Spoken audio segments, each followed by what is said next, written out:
ng balisong niyan guys. Tignan nyo guys yung mga bulutong niya, no? Sobrang luma naman. Magpapagawa kasi ako ng balisong sa Taal. So ang gagamitin ko plate ay ano tawag dito, bro?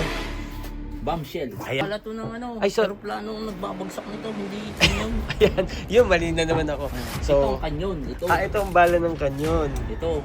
Bumabagsak galing sa eroplano na bomba. So yan ay, ito yung sabitan.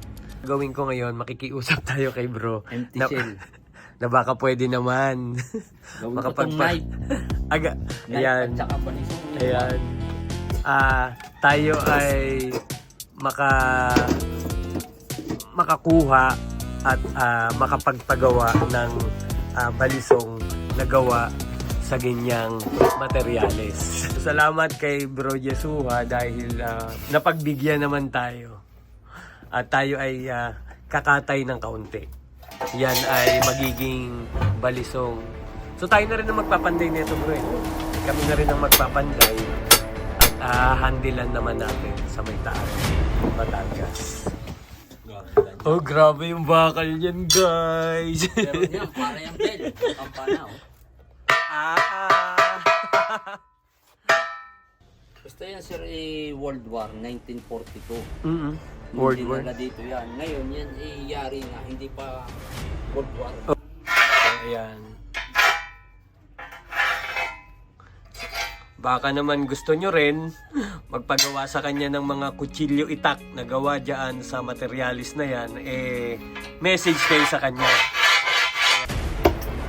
Yan guys, so gamitin natin yan na balisong.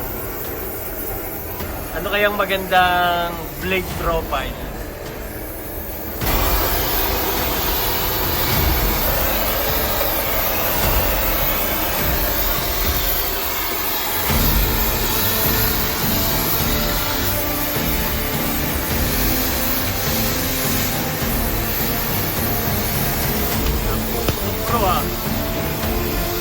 Yes.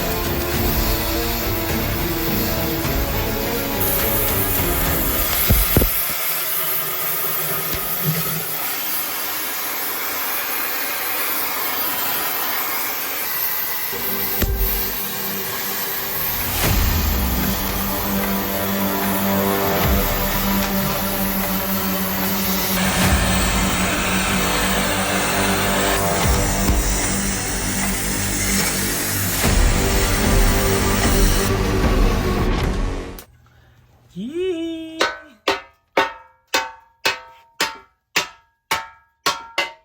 And knife. Oh! Da, bulutong. Excited ka na ba? Sa bulutong. Ang tawag? Bombshell. Bombshell, oo. Sorry ignorante.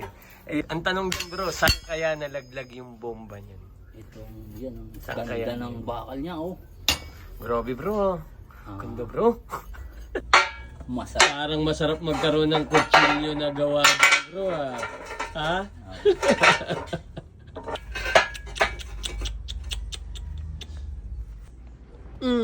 Sarap nito guys.